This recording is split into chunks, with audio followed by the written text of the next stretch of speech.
Okay, afternoon, everyone. Welcome back from lunch for the next session. So this session is the time domain science and next steps. And we have three speakers in this session. First speaker is Niharika. Sorry if I've ruined your name there. I go by Ari if that's easier. Okay, great. Oh, we're a few seconds early, so maybe we'll just hang on. Oh, there we go, 2 o'clock. So great timing.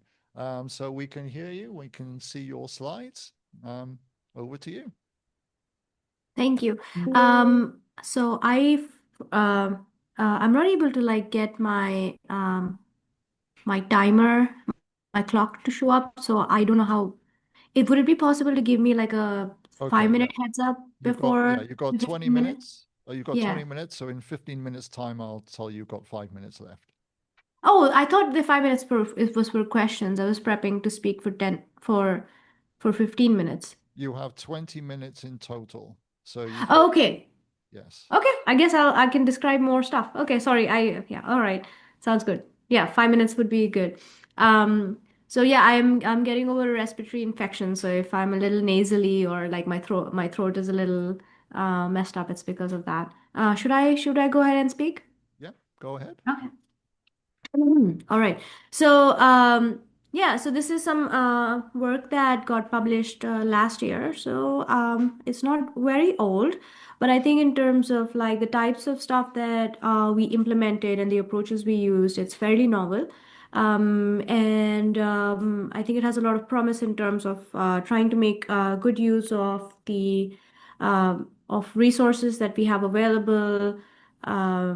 Across the globe and making sure that we are responding to them in a value-driven fashion in low latency. You can see the paper; it's now published. So we'll be talking mostly about that. But like the group has made a lot of progress now in making it more um, applicable in realistic situations, and I'll briefly mention that before probably like having my students come and talk later.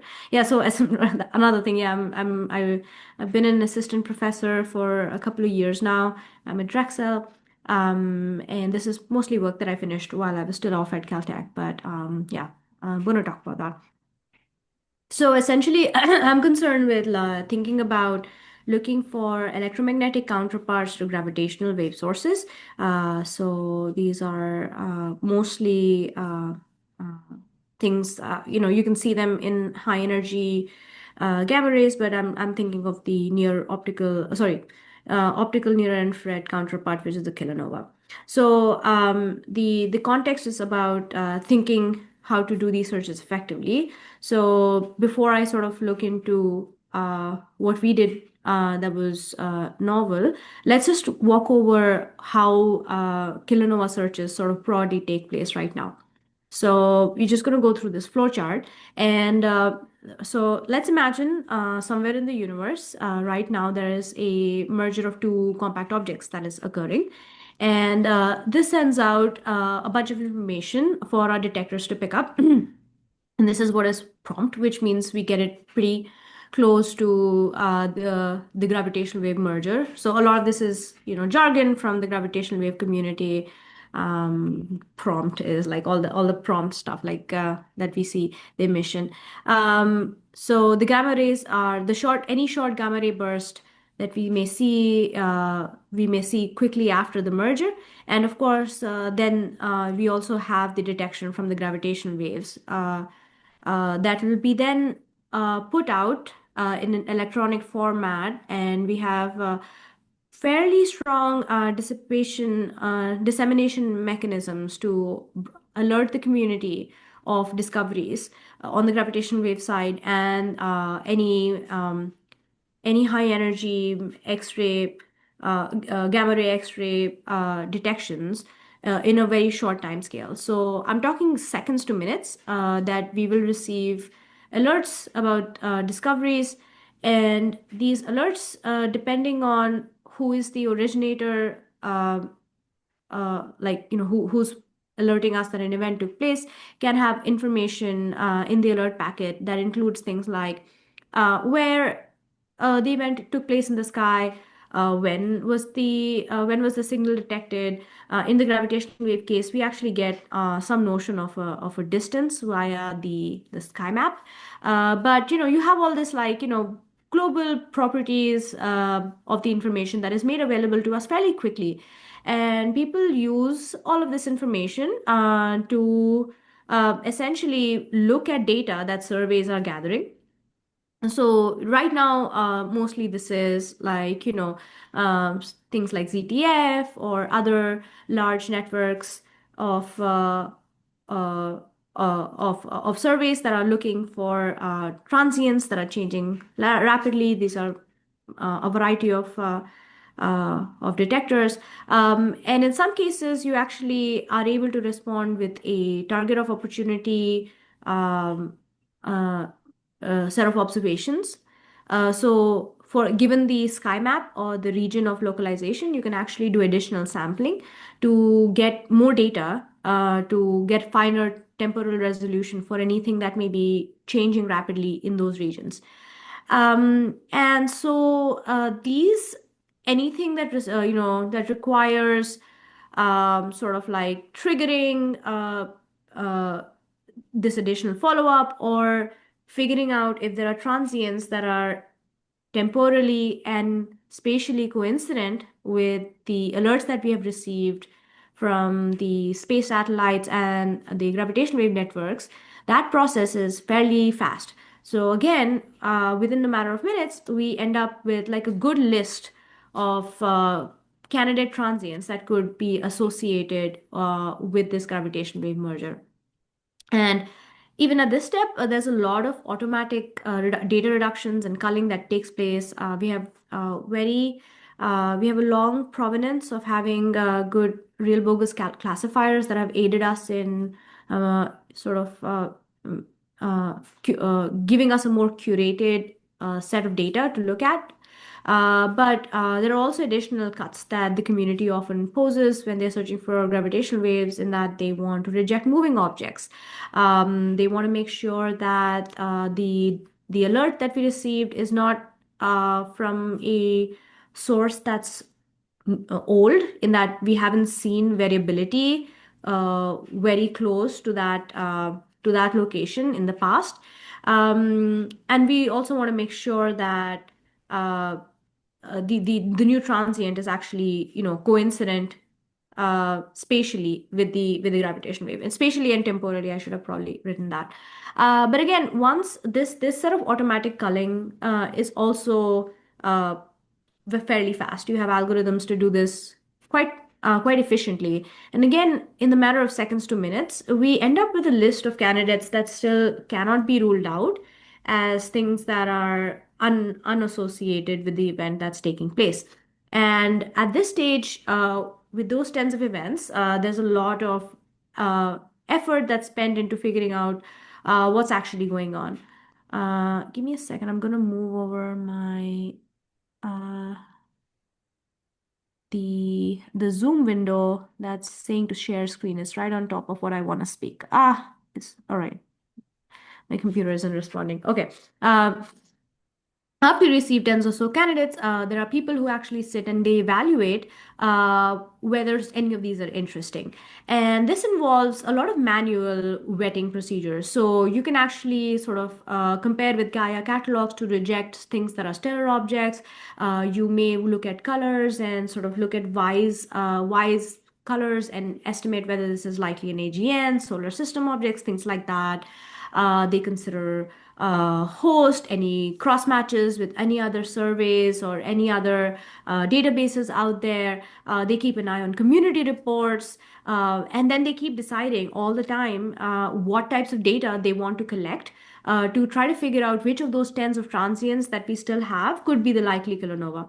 And these types of follow-up can be photometry or spectroscopy, depending on the resources the group has access to and can meaningfully trigger. And so this happens every time an interesting trigger is received. And in most cases, this doesn't result in very much, but if you're lucky, you can end up in a situation as you're seeing on the top right there. This is a light curve. I think the thing to keep an eye on is the x-axis there, where this is about most of the light curve ends up with non-detections in about 4 days. So this is a fairly fastly evolving transient. This is not a kilonova, but this is an interesting class of fast transients that was actually identified by the ZTF REST program. So this is a success case, but as you can see, it can be fairly challenging to conduct enough measurements during the event to figure out what actually is going on and to get constraints on the physics. So with that being in mind, let's just focus a little more on the manual vetting procedures and see what the manual evaluation procedures to see what we can do better. So as I mentioned, there's like tens of so candidates that are like, that land upon our desks and we have to figure out what to do. And in this case, just for illustration purposes, I'm displaying two of them. You will get a lot of information from surveys, but three things that people often look at are these image cutouts from the surveys and the light curves. And so in this case, for this transient, I'm not sure if you can see my cursor. I hope you can, since this is a screen share. But you can see that these are non-detections right there, and then there's a bloop, there's like something over there. In this case, this transient is also interesting because as you can see in the reference image, it's not clear what the host galaxy was. So this is orphan in some sense, but that's also something that really excites people many times. But you can compare this to one on the right over there, where essentially you have a similar situation, which is that this is this new transients we've seen nothing in the past, and then bloop, you see a new transient appear. It's very fast, fast fading, and we want to figure out which one of these two is likely the kilonova. And so here, when people are presented with these options, most of the time they're usually corresponding with each other on Slack or Zoom, and they try to figure out how to actually get more data to get more information on which the true transient might be. And primarily, at the goal is usually to figure out which the kilonova candidate might be. But I should mention that, like even though initially we just want to do classification in some sense, getting follow-up data is going to be interpreted in eventually in the context of theoretical models.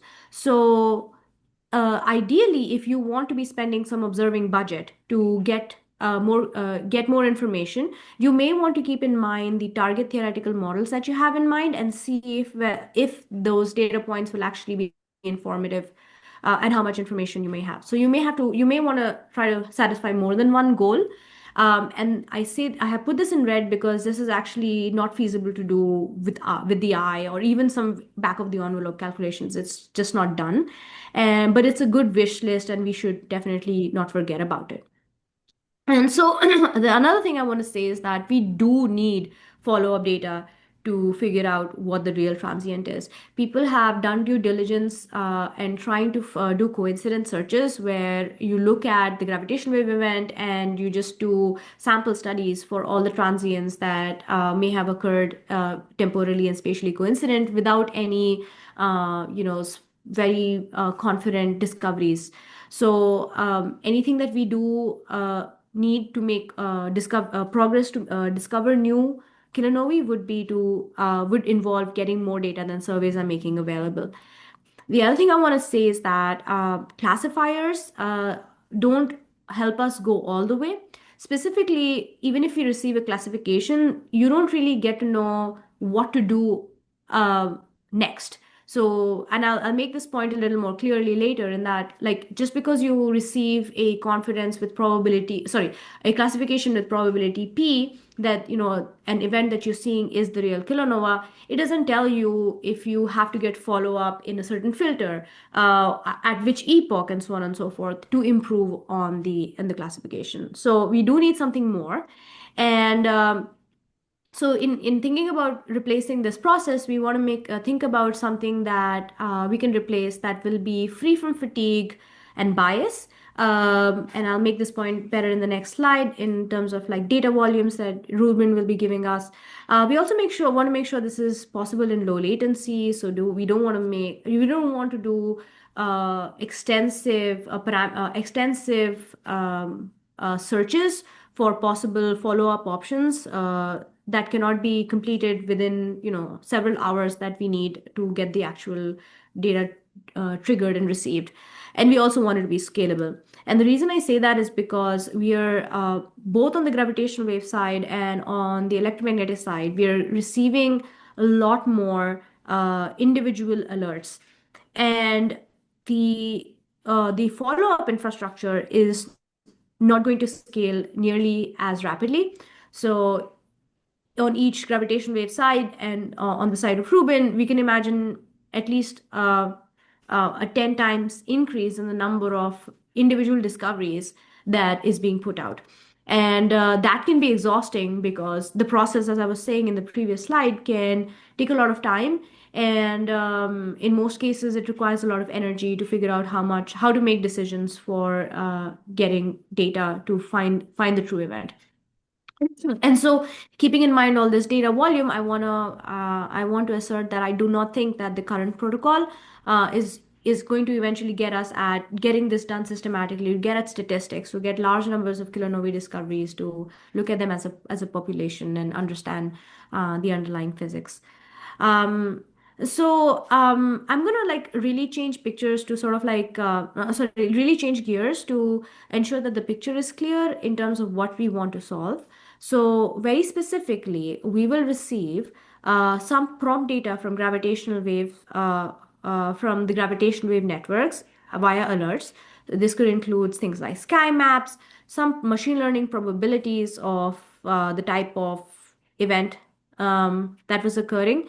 And this is, for example, from one alert pipeline, some data about what the gravitational wave event was, and a bunch of transients that are coincident spatially. 5 minutes, Ari. Okay. There are a bunch of transients that are coincident spatially and temporally with that event.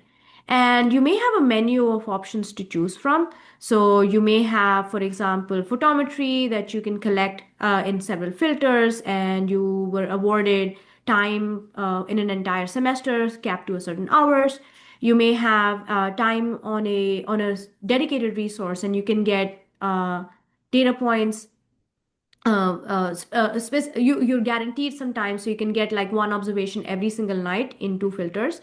Or you can get, like, say, for example, low resolution spectroscopy, but your magnitude limited and you can only get several per night. So this is thinking of SEDM on Palomar, for example. And so the question is, like, how do you allocate all these resources optimally over the event lifespan, which is about 7 days?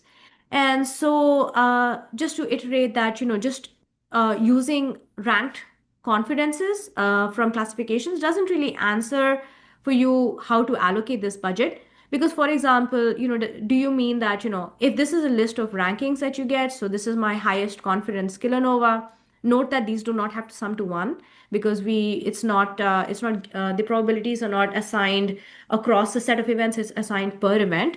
So this is a 73% confidence event. Does this mean that I allocate all my budget until I exhaust and I keep doing this in the rank of confidence until I have nothing left?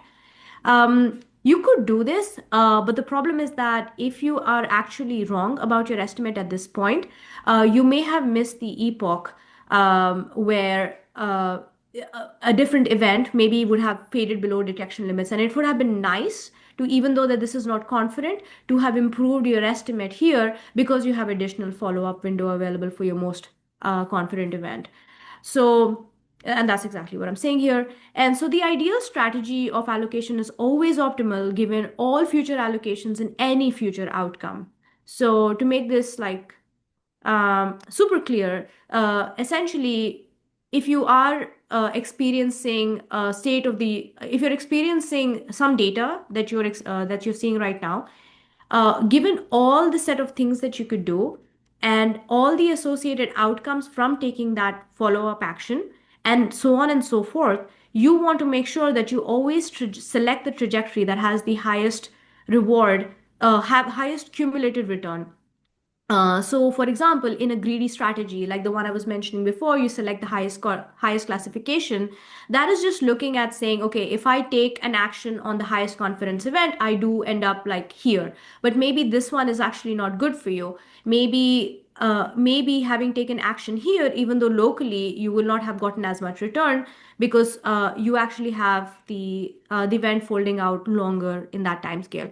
So basically, this formulation is known as reinforcement learning.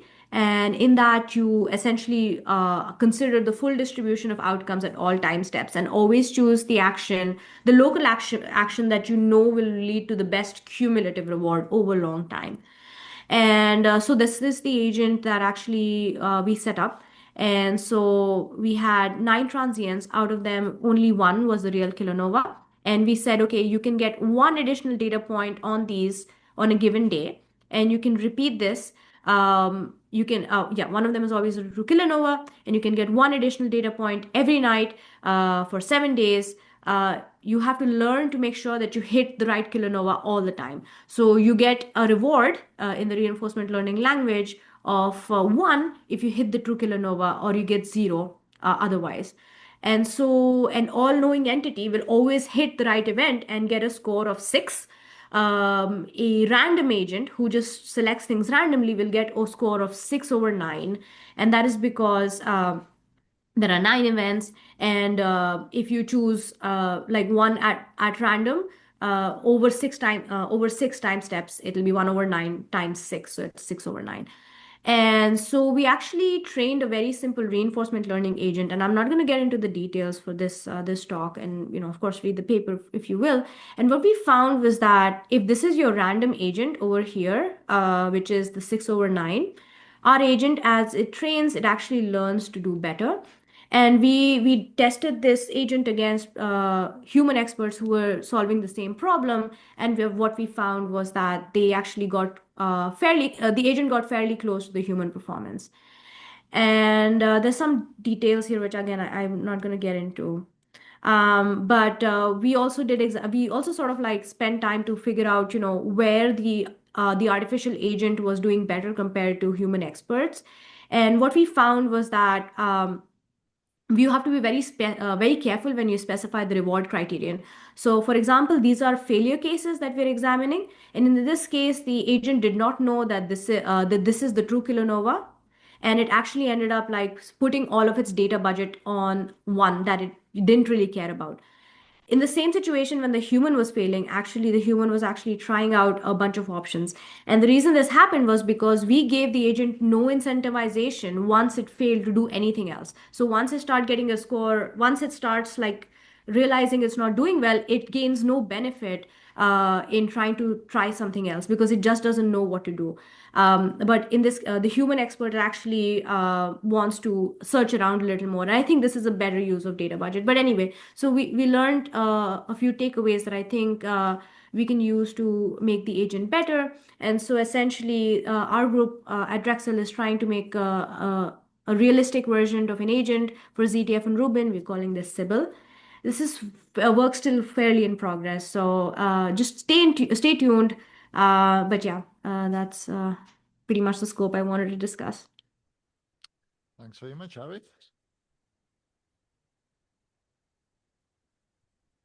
Okay, we've got time for one quick question, maybe two.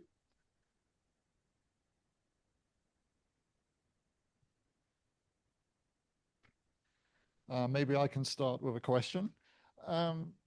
So I can't remember back to the first kilonova gravitational wave event. Can you remember how long did it take from the detection of the gravitational wave event to the actually being identified as a kilonova? It's a good question. I'm not a good person to answer this. I unfortunately I started working on EMGW science in 2021. So this is 4 years after 2017 GFO.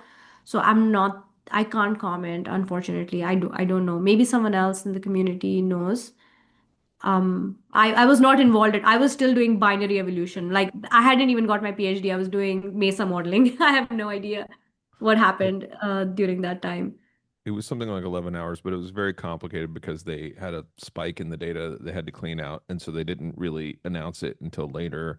And it was only observable once for 1 hour at each site. So you had to wait even though we knew where to look, we had to wait until another facility like it was stopped being observable in South Africa. You had to wait a long time until it got over to South America. Okay, cool. Any final very quick question? Okay, let's thank Abby once again. Thanks very much, Abby. Thank you. And our next speaker is Chien-Hsiu. So while Rachel is working on this, I can give you some background.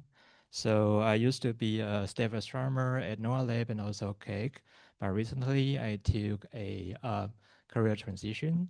So I think you probably, I'm not sure if you are bored with all this very nice talk, but maybe that's a little too heavy. So I'm going to talk a little bit something different, which is how to observe artificial satellites. And then I want to share this because I found the time domain astronomy techniques I learned during my previous jobs highly relevant to this kind of stuff. Yeah, so let me get started. So yes, as I mentioned, I recently did a career transition and then to the space industry. And then a few months ago, I started to work with a private company called Citra Space Corporation. So space domain awareness is to study object in the space, especially in the low Earth orbit, in the geostationary orbit, even to the seasonal orbits. It may be more relevant to astronomy than you thought. So I was not aware. I actually started doing this about 10 years ago when I was a staff astronomer with the Subaru Observatory. So one night we got a phone call from from JAXA, which is the Japanese equivalent of NASA. So what they want to do is to search for a lost satellite. So it's called Astro H, or renamed Hitami. So so it was successfully launched into the space. But then after their first few images, they lost control of it. They don't know why. They cannot really communicate with it. So they start to scramble all the resources they have. And then one of the resources the Japanese government had was the Subaru telescope. At that time, it's the largest Japanese telescope they have. Also, at that time, the hypersprinkler just started commissioned. So it's a good combination of the wide field imager with the large aperture. And for this kind of task, you really need a large telescope because they are really low Earth orbit. So their trajectory can change very quickly. So you really need to have, you probably have like a couple of seconds really to capture them. So that's why Subaru with the wide field camera is really essential to this. So on the left-hand side is like a diagram to show you the dimension of the Hitami telescope. So you can see the width of it is about like 14 meter. On the right-hand side, you can see this is images taken by the Subaru telescope with hypersprinkler. So you can see there are like kind of like 3 different clumps showing you the scale. So each clump is about like 10 meters. So how come you have 3 clumps instead of just 1? So when they went over back to the telemetry of the telescope, they realized what happened was the inertial control system thinks the telescope was spinning while it's actually stable.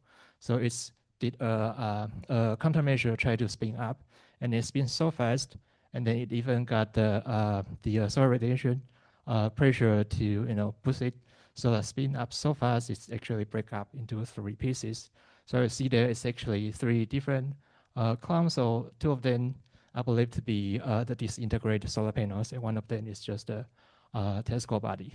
That was back in 2016. So, well, the Hitami failed, but then they scrambled and then tried to start another new X-ray space satellite mission, which is the Crescent right now. So I think many of the observatories here, you're also doing the same thing recently with the Lunar Trailblazer. So that just shows you how important to have this kind of stuff to help us, try to understand and then try to keep a track of our space telescopes. The other thing we really need to do, the space domain awareness, is try to understand or try to have a catalog of the objects in the space. For example, 2020, in year 2020, there's a new near-Earth object discovered, I think, by the Penn-STAR, also by the Canadian Sky Survey team. They are so excited because it's really, really close to the Earth. So they think it's to be one of the closest near-Earth objects. But then, after a few nights, they spent a lot of hours of, I think it's the NASA RTF time, to take spectra of this object. Then they realized it's actually a rocket body. So it's a rocket body NASA launched in 1960, but they lost track of it. And then now they recovered with the cost of a few nights of the RTF time, which is, if we can have a catalog, then we can save this travel. The other more important thing is that it can be very fatal to, astronauts in the space. So there have been many accidents or incidents. Like in 2011, there's, a Chinese government, they tried to test their anti-satellite missile. So they launched a missile to one of their decommissioned weather satellite, and that went into small pieces that's so close to the ISS that the astronauts need to take shelter. Again, about last year, one of the Russian satellites also broke up into hundreds of pieces in the low Earth orbit. That also caused an issue to the ISS, and then they also need to take shelter. So this can be very dangerous. So just want to show this. So this just, this is a data taken from one of the UC Austin Space Department. So they try to collect data from both public and private sector. So right now there's a lot of space objects up there. So they can be low Earth orbit, very close to the Earth, but they can also see kind of like a ring structure there. Those are the geostationary orbits. So there's a lot of stuff there. And then if you look more official site, like spacetrack.org, you can see there's almost like 50,000 and then more in the future in the space. So we really want to keep an eye on all of those. So the reason I want to do that, we want to do that is because this can be an effect called the space debris collisional cascading, or Kessler syndrome. So in principle, what it says is that when you have a very crowded place with so many space objects in it, so if one thing just break up and then go into small pieces, then it can have a cascade effect, and then exponentially grow to a lot of space debris. In the end, that will make the space a very unstable place environment. So it was first proposed by NASA scientists in 1978, and then they revisited the topic in 2009, and they found that from the modeling, the space is already in a very unstable situation. So that's why we really want to keep an eye on all those steps, try to do traffic management, just like we do for the air traffic management, and try to avoid collision of those satellites. And then recently, there's actually a paradigm shift. So you may think about, well, this stuff all used to be carried out by the Defense Department in a very secret way. But actually, starting this February, the DoD transitioned part of the commercial operation part, also the traffic coordination part, to the Department of Commerce. So just to show you, there's a lot of room for the space satellite operator, but also from the ground-based observation to help to understand or to do the traffic control. And then, so since we are talking about private sector, I think it would be nice to show you some kind of like the business model. So this is how, so say if you lose a satellite, you want to keep a track on it. This is how much they will charge you.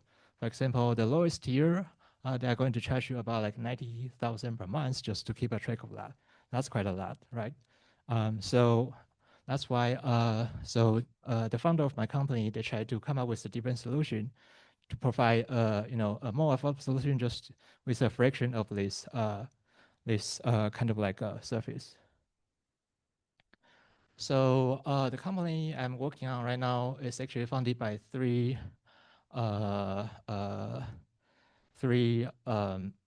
retired military personnel. So this is actually the second company. The first company they founded about 2 years ago was actually a satellite company. So they tried to launch a few commercial satellites to the space. They got 2 launched and then another 2 ready to be launched. But the first 2, they lost track and then cannot find it. So that's when they went to different data provider, try to see if they can locate the satellites. Then they realized it's really just too expensive to do that. So that's why they found this second company. So I started this work about 3 months ago. And then what we try to do is really to have a different kind of combination of system, just like we do for tandem astronomy. So we have different kind of apertures from centimeter, 10 to 20 centimeter with larger field of view. So that kind of system we have in Colorado Springs that we can put into different places, especially when you have very bad weather and then try to track those satellites from different location. That would be very handy. We also have a larger one, so it's a 0.5 meter plane wave telescopes. So what we try to do is try to use the commercial off-the-shelf instruments so that we can readily connect to different kind of software and then hardware that already being widely used. So for that one, we have like a 3-degree field of view. And it's actually located in New Mexico.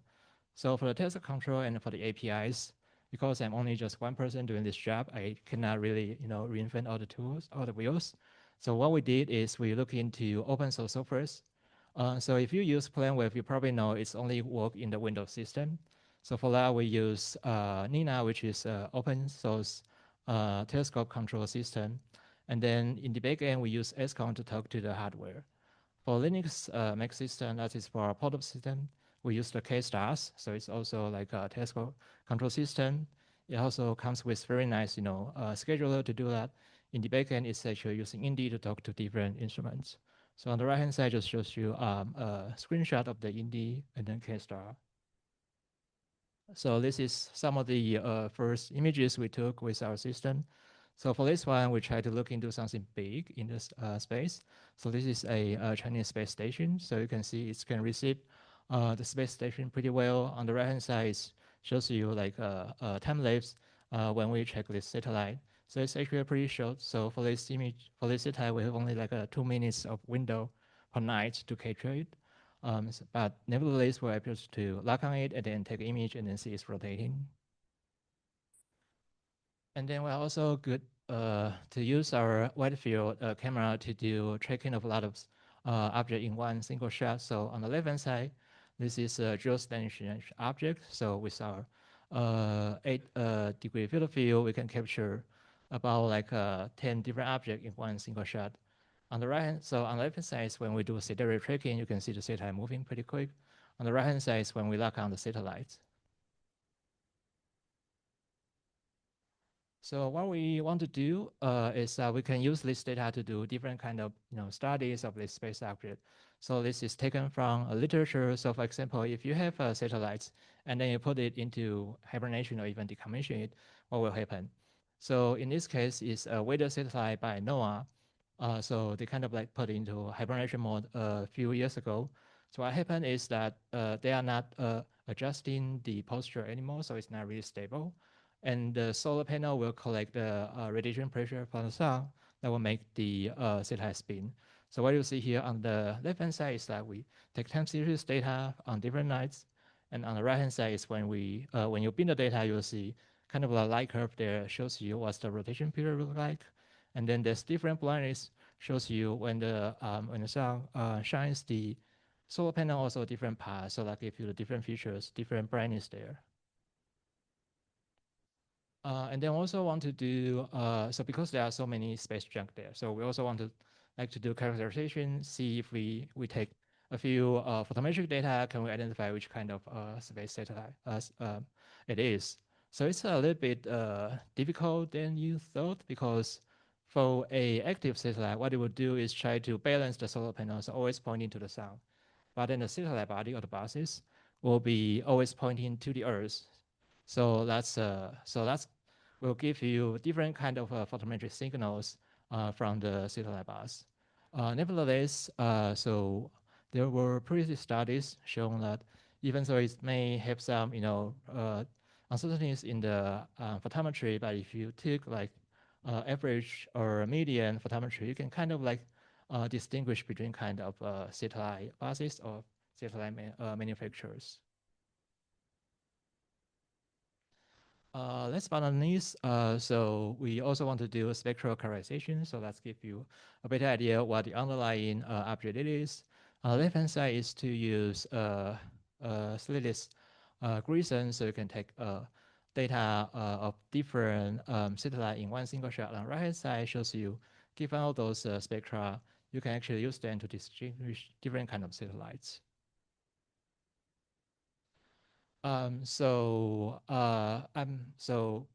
So I'm not the only one doing this, and there's actually a lot of there's more astronomers, try to do this thing. So, for example, in Macquarie University, there was a project called Huntsman. So what they try to do is to use those photo lens to observe low brightness galaxies, just like Dragonfly. But then they realized, because these photo lenses are so because they have a smaller aperture, so they can actually look into object even during the daytime. So on the right-hand side is when they try to study the Starlink satellite during daytime. So that's pretty impressive. Oh, just to show you how bright the Starlink is. So bright, you can even see it, with small lenses during the day.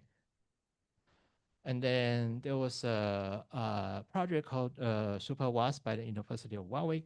Originally, that was designed to do exoplanet hunting, but they also repurposed it to do satellite studies. So what they did is, because they have a wide field of view, so they repurpose it, and then to do a survey of the geostationary belt to study the color evolution of those objects.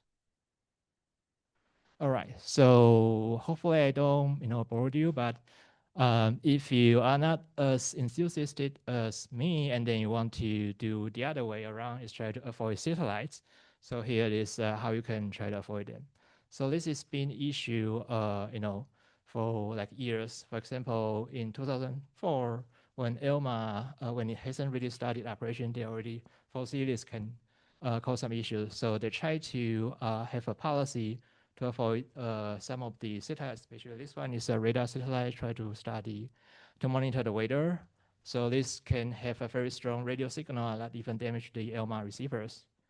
So they made a policy, and then recently they had kind of like updated. So it's called the radio frequency interference. So in principle, they just say, given the brightness of this object, then you can, what kind of strategy you need to do to avoid it. They even list out where you can find the orbital element or the so-called two-line element to avoid them. So if you are doing time-domain astronomy and really want to avoid this data, you can, in principle, just follow the same strategy. So the first thing is where to find all those information. So GPL Horizon apparently is one of the resources you can go to, but then they only list some very major spacecraft like Hubble, JWST, and TESS. Not all those 50,000 space objects there.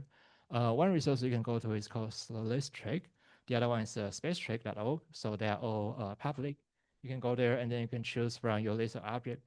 Can be space stations, the most brightest object, active satellite, or even newly launched communication satellites. So once you get those, you can use a readily available Python library called Skyfield.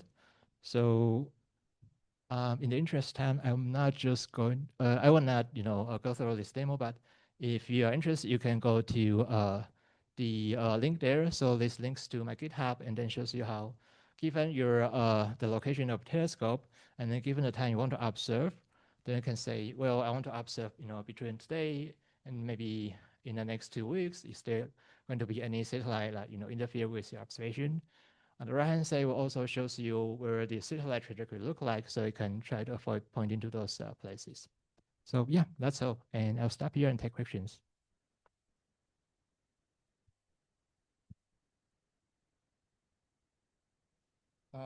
Any questions?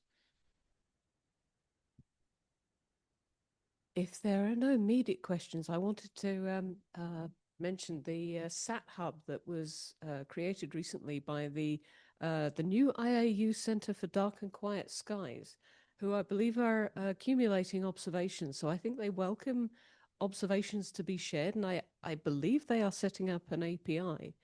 So it feels like a natural thing to be sharing information on these satellites. Yeah, for sure. So yeah, we'll be very happy to share that, and we'll also be happy to take any data to solicit. They will, not only subject to gravity, but also solar radiation pressure, which is really hard to model. So you need to update their trajectory like every day. So we'll be happy to take any data we that have to update their trajectories. How is that handled by this Python package? Because presumably you pip install the Python package, but then it needs this continual update. Does it do a live query or what? Yeah, so in the example in my Jupyter notebook, so I have the link to all different kind of object here. So every time you run, it will do a query in real time and then update on a daily basis. But so it depends. So if you have more reliable sources, then you also can put those orbital element into that Jupyter notebook to have the updated information in real time. Okay, thank you. Any more quick questions? Okay, let's thank the speaker once again. Great. Our next speaker is Sahana. Over to you. Thank you.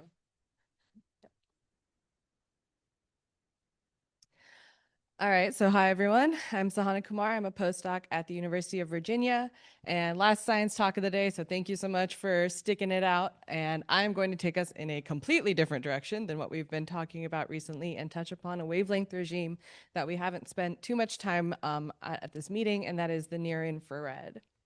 So today I'm going to be specifically talking about a near-infrared project that I did with type 1a supernovae, but I want to start by saying I think the near-infrared has a lot of exciting possibilities for all kinds of transients, and if you're interested in that, please come talk to me later about it. But for today, I'm going to share some work that I've done on type 1a supernovae. So just to make sure we're all on the same page, when we talk about normal type 1a supernovae, we understand these as the thermonuclear explosions of carbon-oxygen white dwarfs, and you may be familiar with them as standardizable candles to find distances in cosmology, but even though they're super well observed, there's still a lot about their origins that we're still trying to figure out. And for what I'm going to be talking about today, there are a couple of main questions I'd like you to keep in mind, and that includes how massive is that white dwarf that produces this supernovae? Typically, when we discuss the masses of the progenitors of these supernovae, they're often discussed in terms of Chandrasekhar mass or sub-Chandrasekhar mass, and you can think of this as higher mass white dwarfs versus lower mass white dwarfs. Now, on the other hand, we do see some diversity within the 1A population. And one question that's come up over the last few years is, do these different subpopulations that we see across 1As possibly have different origins? Do they explode in slightly different ways, or do they come from slightly different stars? So these are some big open questions that we're trying to figure out as we enter this new era of just a bunch of data for all kinds of supernovae. So the near-infrared is really exciting for 1As because, as you may be aware, they're pretty homogeneous in the optical, which makes them great for big surveys. But what's exciting about them is if you take a look at them in the near-infrared, often at the same phases, they show drastic differences in their near-infrared spectra that we just don't see in the optical. So this could be one way of differentiating between different subpopulations that look similar in some wavelength regimes, and we can exploit their differences in others. Now, we are talking about near-infrared, and for those of us who are ground-based observers, let's talk about the biggest challenge of doing near-infrared ground-based observing, which is, of course, telluric regions. So this is wavelength regions where a lot of the light is absorbed by our atmosphere, primarily due to water vapor in our atmosphere, and this can block some light that could contain important scientific information that we need. So for today, I'm going to actually highlight one thing we can do when we are able to observe in the telluric bands, and then what we can do when we're not able to observe in those telluric bands. So now that we've got JWST, and hopefully in the near future we'll have Roman, we will have opportunities to get more data in these wavelength regimes that are sometimes inaccessible from the ground, but there's still a lot that we can do from the ground. To go back to our science example for today, again, we're going to talk about how near-infrared spectra can tell us about the origins of 1As. And back to this question of how massive is that progenitor white dwarf. Now, white dwarfs are pretty tiny compared to the total stellar mass ranges in which stars can develop. But when we're talking about white dwarfs right before exploding, the name of the game is density. That's the main parameter that we want to keep in mind. And when we're talking about the thermonuclear explosion of a white dwarf, the nucleosynthetic products, or the elements that are produced in that explosion, really do depend on the density conditions. Now, in particular, stable material corresponding to iron group elements, so some of the more heavy material produced in this explosion, requires high density. And when we're dealing with tiny stars like white dwarfs, having high density is one way that we could possibly probe the mass of that white dwarf right before it exploded. So the long story short is if you have high density, that could be a way of creating lots of stable material. In terms of near-infrared spectroscopy of 1As, the way that I looked at this is via a nickel line in the near-infrared. So Why did I choose nickel out of all the different iron group elements? Well, that has to do with the time evolution of nickel features in our spectra. At early times, we've got a lot of radioactive nickel. This is powering the early light curve. But if we wait a little while, say several months, eventually all that radioactive nickel has decayed away. And if we see nickel at late times, much, much later than the half-life of that radioactive nickel, we know we're looking at stable nickel. So I want to wait for all the radioactive material to be gone. And nickel is one of those ones that has a reasonable half-life in which I can do this on a human timescale. This has been explored for a long time, not only through observations, but models have been made for various explosion mechanisms for different progenitor scenarios. And one thing that we've had these models for some time, and some of them seem to not produce significant amounts of stable nickel. So not only does the nuclear physics tell us that we have to have sufficiently high density conditions, models also say that this could be a potential way of observationally distinguishing between potential origin scenarios. So to look at this, I used a bunch of spectra that were obtained as part of the Carnegie Supernova Project 2. This is a homogeneous data set that was obtained all using the same telescope and observing strategy. And also part of this data set was getting complementary light curves and such. So we have a lot of information about the supernovae in the sample that I used.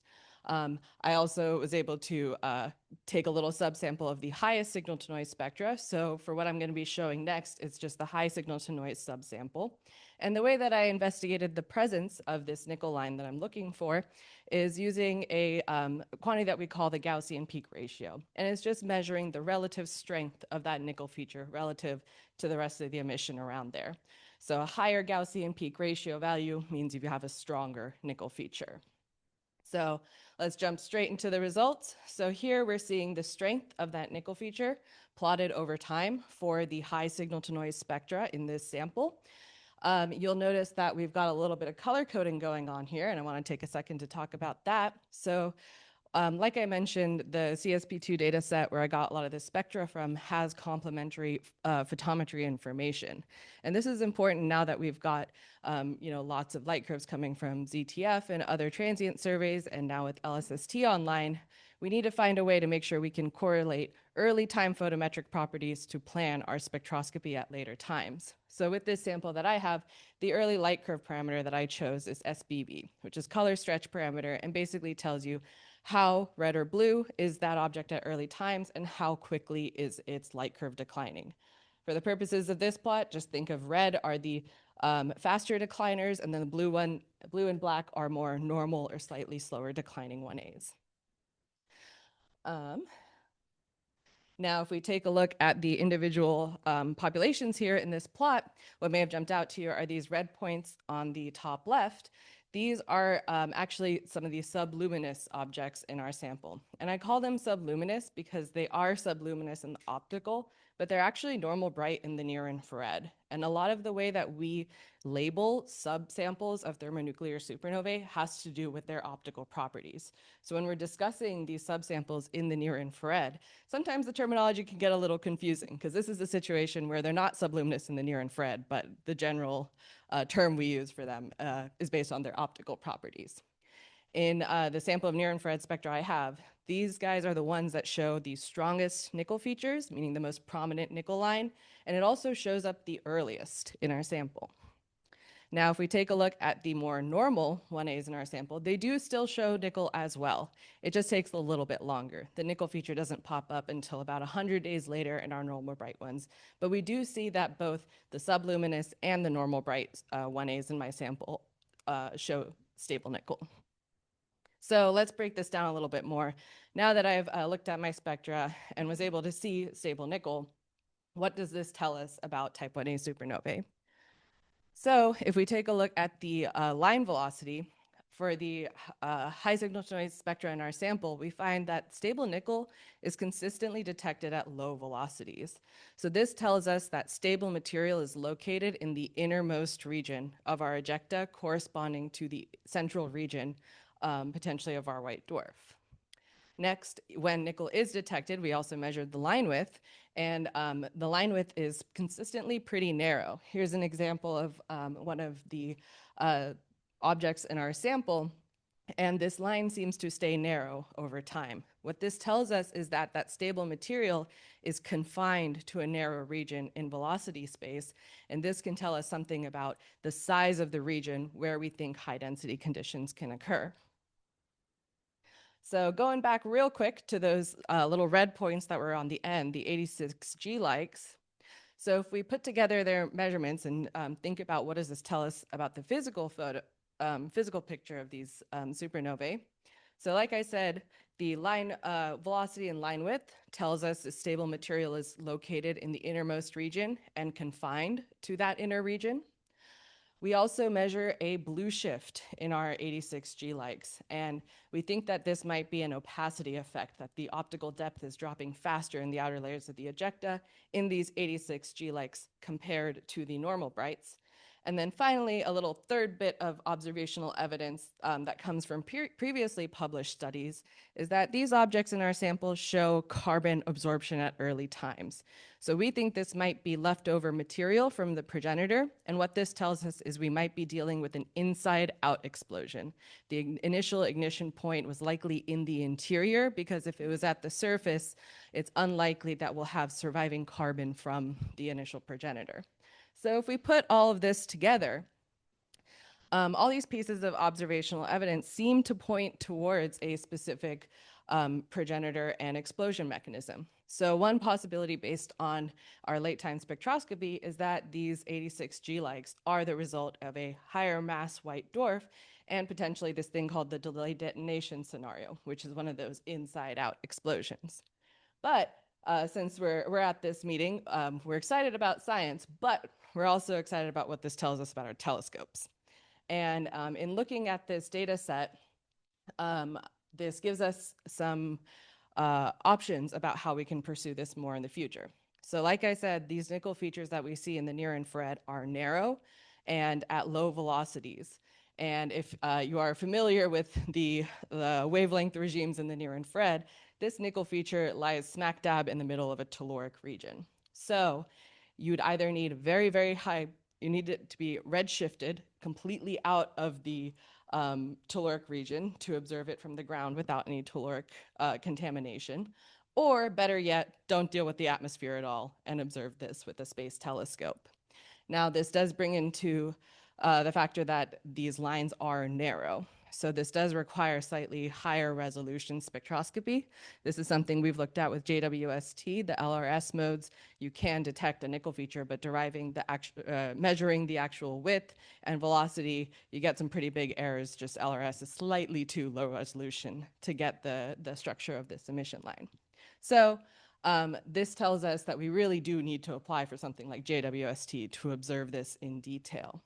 But we can't always get JWST. This past round of proposals was pretty rough for some of our supernova programs, as you know. So not all the hope is lost, and I want to talk about what can we do when we cannot use JWST. So we have to go back real quick to a little cartoon picture of what's going on in our Type 1a supernova. As we saw before through the nickel line, we've got stable iron group elements located in the innermost low velocity region. So we've got stable material in the center, and that's surrounded by the rest of the ejecta that has positrons from radioactive decay just bouncing all around. So how this manifests in our spectra is if we take a look at an iron group element, such as iron, the central portion of the emission line gets contribution from that stable material in the center, and then the widths or the wings of that feature are contributed from the ejecta filled with positrons. Now, if we have a higher density, remember we can create more stable material, and when we talk about the amount of stable material, if we have a lot of it, it's just going to give us a bigger region of stable material. So that's going to push the positron-filled ejecta out to higher velocities, thus broadening our iron emission line.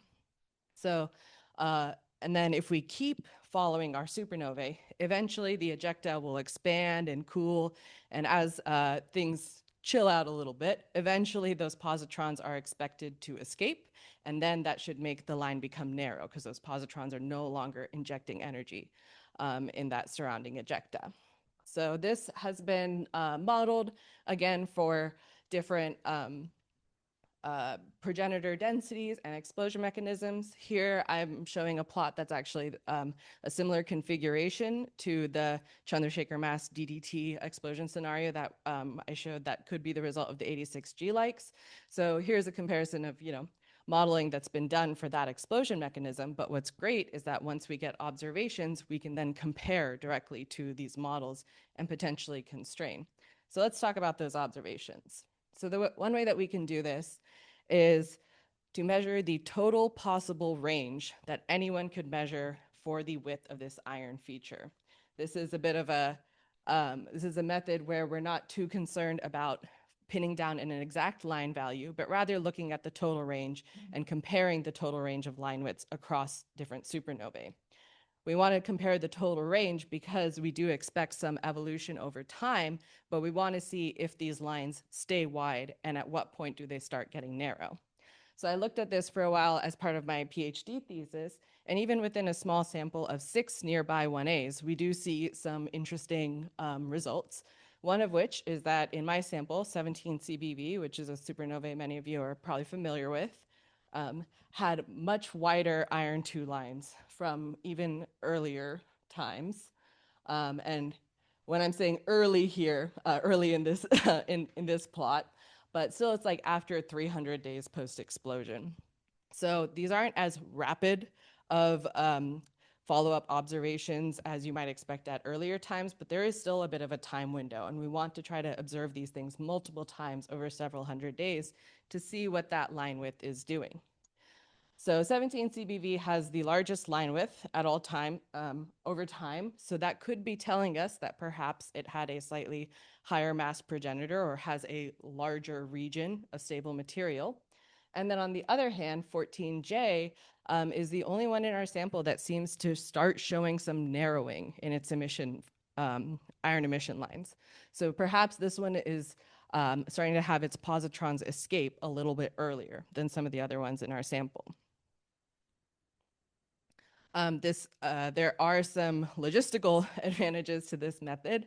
One is that this is a potential way of connecting an observable directly to a physical parameter. This is also a way of helping our modeling or theorist colleagues to better inform their models by providing constraints from our actual observations. In 1A modeling, a lot of 1A models are one-dimensional, but there's been a lot of efforts in the last few years to expand those to 2 and 3D effects because we live in a 3D world. So we have to consider how that works, especially at late times when we're talking about our ejecta expanding and transferring energy around. So these observations could be one way that we can help inform models by giving exact timing on when we think we've moved into this positron escaping regime in our ejecta. In terms of telescope stuff, this is also in my opinion, a very efficient use of telescope time, especially when you do not have ideal conditions. So I tested this out with a band 2 Gemini program I had a few years ago.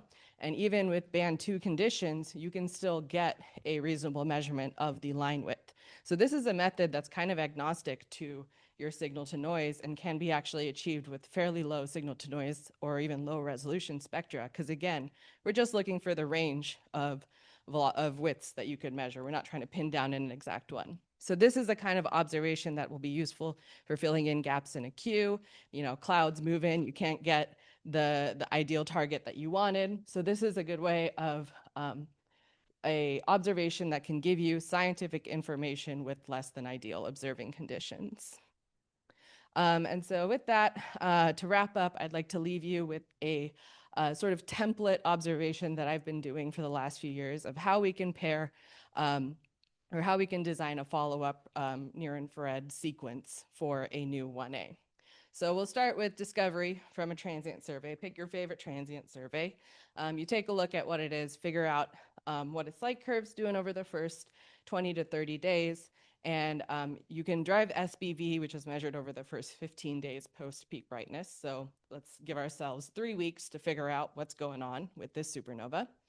Once we determine how its early time color and light curve is evolving, that tells us how soon we need to jump on it in the near infrared. So if we see something that's declining quickly, is slightly redder at earlier times, I would want to point my near-infrared spectrograph to it within 50 days. So within a month or two, I want to observe it with my near-infrared spectrograph. But on the other hand, if it is a more normal bright one or declining slightly slower, I have about 100 extra days to get my near-infrared spectrograph on that target. And then once you've gone through the initial stage, where I would recommend at earlier times to use, again, a higher resolution near-infrared spectrograph due to the narrowness of those lines. And then later on, we can take a sort of a step back and start triggering lower resolution instruments. And this is going to give us a much longer time window to deal with, but you want to schedule multiple visits within a 200 to 300 time window. So this is another way that you can sort of fill in gaps in your observing schedule, or if you're ever dealing with bad weather, you can use this sort of late time, lower resolution spectroscopy as a way to not waste telescope time, but still get quite a bit of scientific return.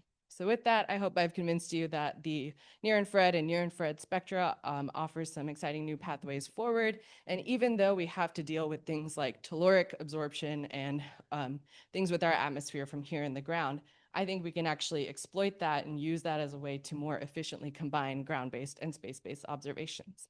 So thank you very much, and ready for questions now.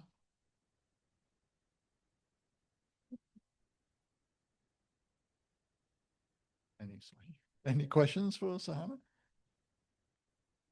Taking the opportunity, since I have the mic, the Roman mission has a GRISM and SPRISM option. Is it too resolution for you, or is that going to be useful for this? Yeah, so Roman's going to actually be very useful for this. So I'm very excited about that. So the Roman GRISM does have sufficient resolution to potentially catch this nickel line. It is high enough resolution. The other thing that I'm really excited about for Roman to get near-infrared spectra is Roman will be probing a range of redshifts. And in my sample, these are all low redshift. I think our highest redshift is like 0.02 or something like that. And redshift is really interesting for us because it can possibly probe metallicity effects. The neutron content to produce all this stable nickel is closely tied to metallicity, and we don't have near-infrared spectra of high redshift 1As. So eventually, one thing that'll be cool to see is if the spectra that we get from Roman look like our nearby low Z sample. And yeah, I'm excited to see what happens. Would that then change the follow-up workflow that you just described? Because the Roman mission won't necessarily give you the real-time feedback that you get from ground-based. Yeah, that's a good point. So I do think it could affect your workflow a little bit.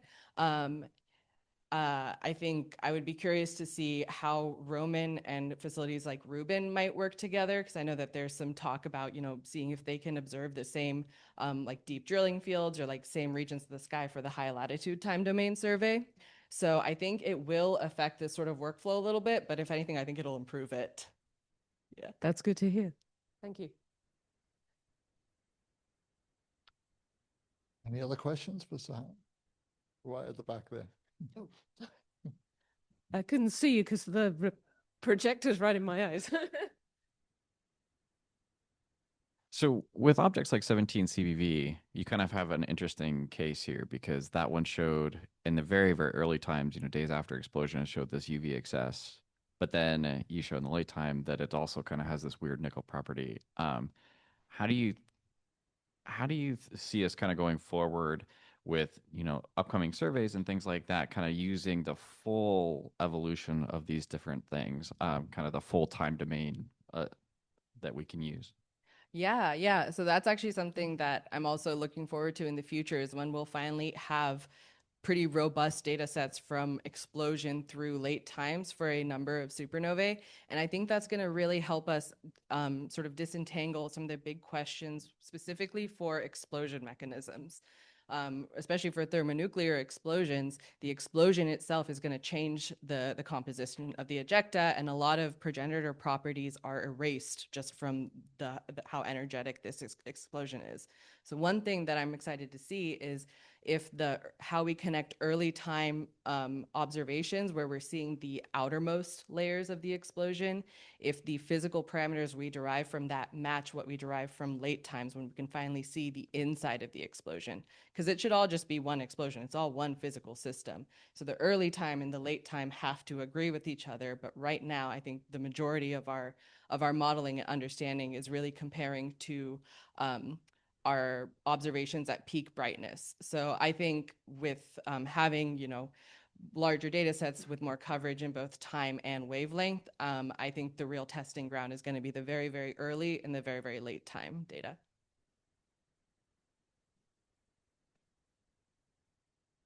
Cool, thanks. Any other final questions? Okay, let's thanks Sahana one more time and all the speakers in the session. Thank you. And let's thank Stephen for hosting this session. Okay, so this isn't our final session. We go into our coffee break, and you can just see fresh coffee has just arrived for anyone who's still jet lagged. So we're not wrapping up here. We have another on-conference session after the break, but I do appreciate that some folks have flights to catch and so forth. So I just wanted to take the opportunity to say a few thank yous before everybody heads out. I hope you have found the science agenda productive for this meeting. I hope you've enjoyed it as much as I have. You have the Science Organizing Committee to thank for putting that science agenda together. So I want to say a huge thank you to Nicholas, Brian, Curtis, Cam, Marshalon, and Poonam for all of your input into creating and making the meeting what it was. And on the ground here, there are lots and lots of people who have been working very hard behind the scenes to put all together and make it look seamless. It's a bit like a swan going across water. There's a lot of frantic paddling going on underneath. So Kenny, Sandy, Joey, Nan, Lindy, there's a huge number of people who have helped behind the scenes, not least the staff of the museum here. So I wanted to say a huge thank you to that, to all of them.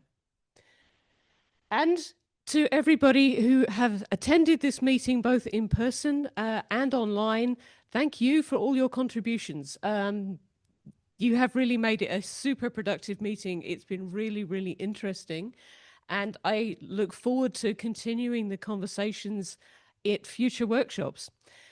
If you could take a few minutes to take a pew of that QR code and give us any feedback that you have on how we can make this more useful in future, it would be hugely helpful to us. We'd really appreciate your feedback on any element of the science agenda or the organizing for the workshop. And with that, I will not keep you from your coffee any longer. Thank you all.